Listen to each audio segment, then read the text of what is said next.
coffee time on what is quite a lovely morning, nice and clear, which is really great. I've come just north of Titchfield Haven with a view of trying to find the Glossy Ibis.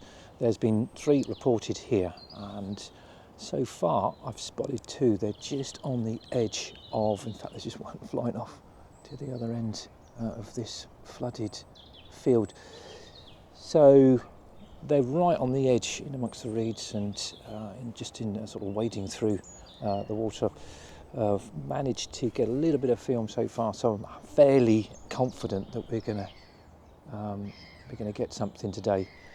I'm walking up here. We had some warblers, and it looks as if there's a tree that looks quite good, maybe later in the year for barn owls. I don't know.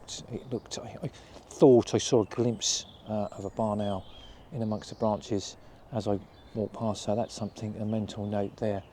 But yeah, really peaceful place. So it looks as if I'm going to have a good day here. So yeah, let's see what comes.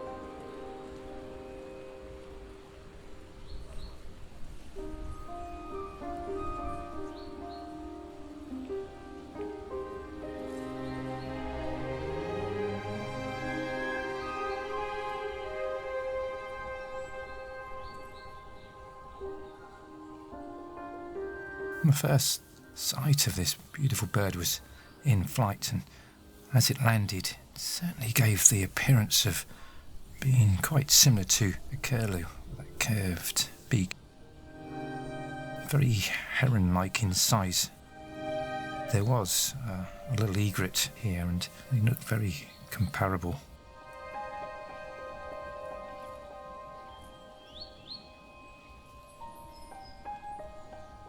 Just love the shimmer and the incandescent green and purple. And I must admit, in some ways, very reminiscent of the lapwing. In its breeding plumage, the neck and chest become a real rich chestnut colour.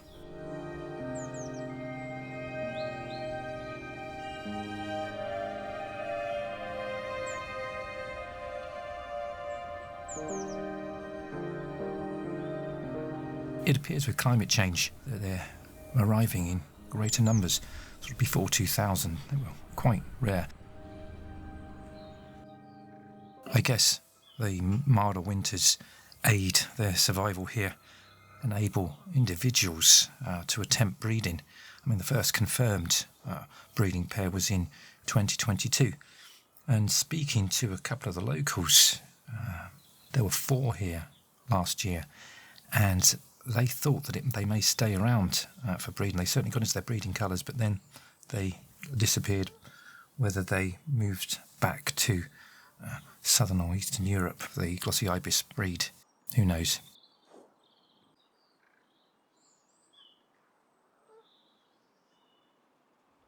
Another coffee time. It's about 1 o'clock.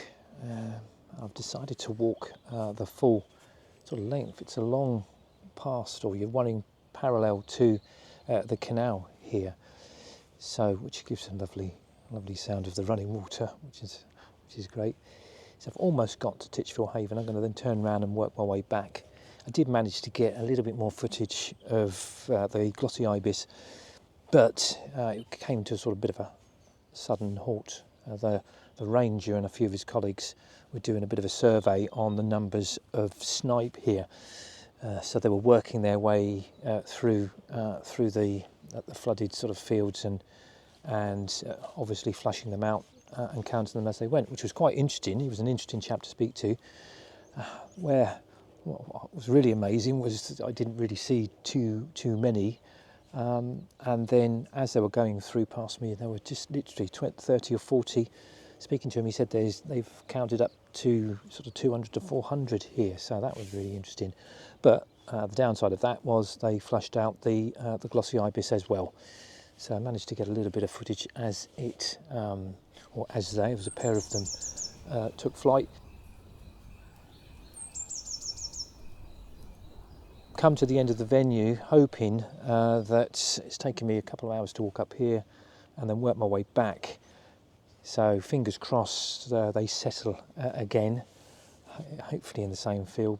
But if not, I think I've looked at the back of the camera, got a little bit of footage. So yeah, been really pleased. So it's yeah, work my way back to the car. And, yeah, see what comes.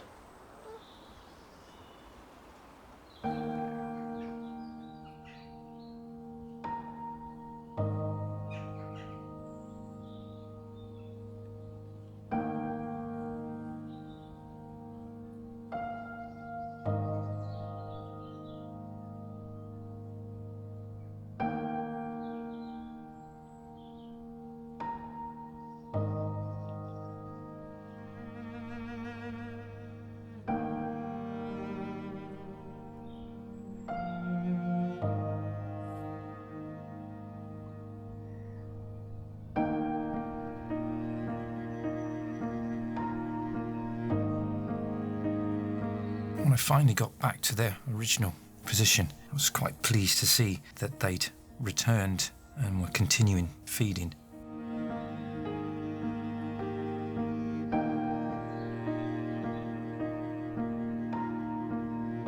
And they certainly show their preference for feeding in the marshes. Shallow water on the edges of ponds and lakes seems to be their favourite place to seek out their food, which are sort of invertebrates.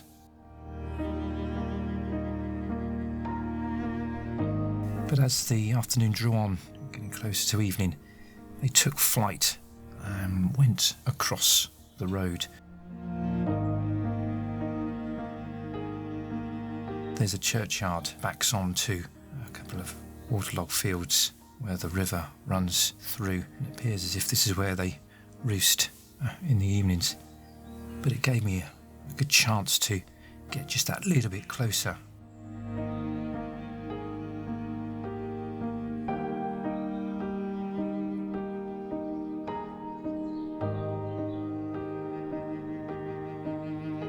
And unlike me, managed to take a few photographs, which I was really quite pleased with.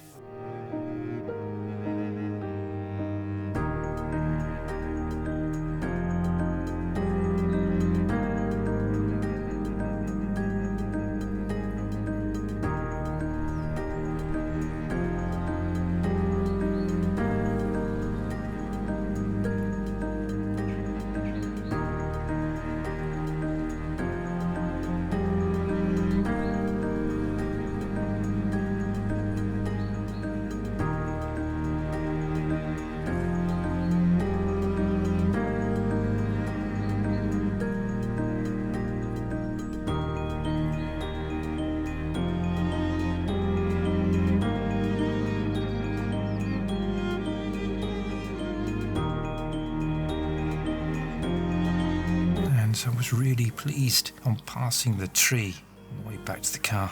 Had a look through the binoculars, just made out this barn owl poking its head out. That's something to consider later in the year. Well, I hope you've enjoyed this video. It certainly is a fabulous place.